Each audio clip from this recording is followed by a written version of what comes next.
وما أرسلنا من قبلك إلا رجالا نوحي إليهم فاسألوا أهل الذكر إن كنتم لا تعلمون. فتاوى الصيام شيخ محمد بن صالح العثيمين. يغشاه ذاك يحثه. ጥያቄ ቁጥር 1 ጾም ግዴታ የሆነበት ምክንያት ምንድነው? መልስ الله سبحانه وتعالى እንዲህ ይላል يا أيها الذين آمنوا كتب عليكم الصيام كما كتب على الذين من قبلكم لعلكم تتقون እናንተ ያመናችሁ ሆይ ጾም በእነዚያ ከናንተ በፊት በነበሩ ህዝቦች ላይ እንደተጻፈ ሁሉ በእናንተም ላይ ተጻፈ ልትጠነቀቁ ይከጀላልና። ይህንን የቁርአን አንቀጽ ስናነብ ጾም ግዴታ የሆነበትን ምክንያት ወይም ጥበብ እንረዳለን።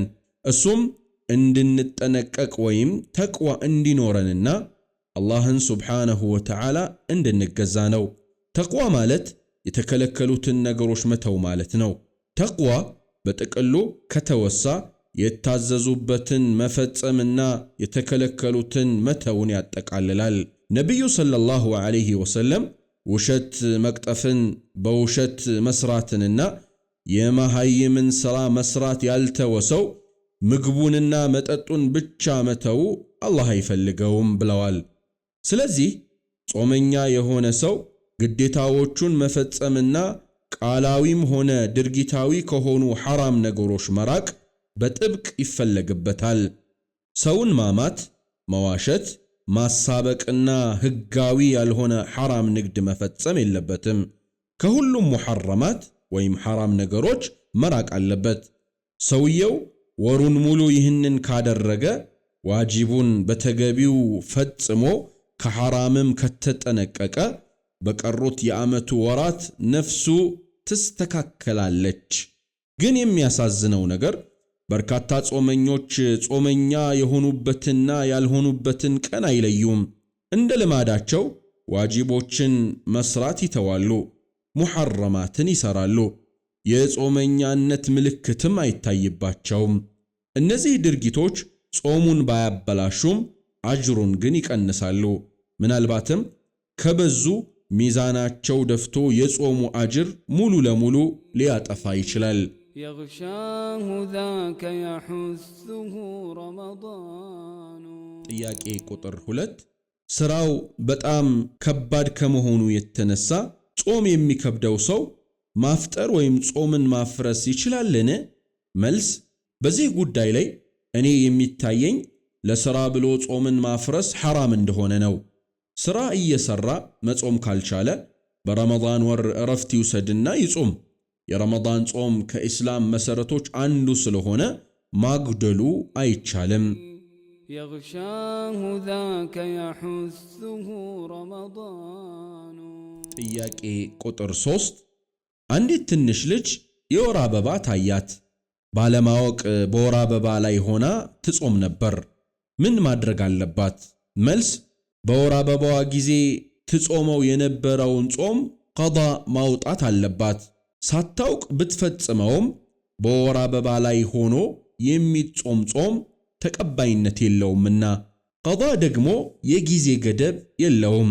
በዚህ ተቃራኒ ደግሞ ሌላ ሁኔታ አለ። ልጅቷ ትንሽ ሆና የወር አበባ ብታይና ለቤተሰቦቿ መንገሩን አፍራ ዝም ብትልና ጾሙንም ባትጾም ይህች ልጅ ያልጾመችውን ወር ሙሉ ቀዳ ማውጣት አለባት። ሴት የወር አበባ ከታያት እስላማዊ ግዴታዎች ይመለከቷታልና የወር አበባ ማየት ደግሞ ለአቅመ ሐዋ ለመድረስ አንዱ ምልክት ነው። يغشاه ذاك يحثه رمضان. ጥያቄ ቁጥር 4 ሰውየው ራሱን ሆነ ቤተሰቦቹን የሚተዳደሩበትን ነገር ሰርቶ ለማግኘት ሲል የረመዳን ጾም ቢተው ሁክሙ ምንድነው?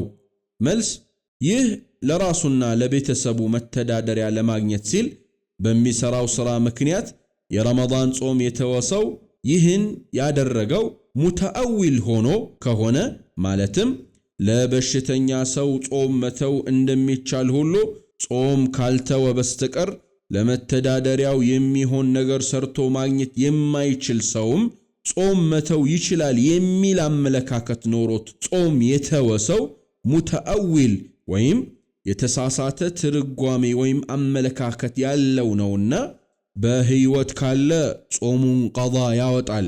ሞቶ ከሆነ ደግሞ በርሱ ዘመድ ወይም ወሊ ጾም ይከፈልለታል። የርሱ ወሊ ከርሱ ላይ የማይጾም ከሆነ ከእያንዳንዱ ቀን ጾሙ ላይ አንድን ምስኪን ወይም ደግሞ ደሃ ያበላል።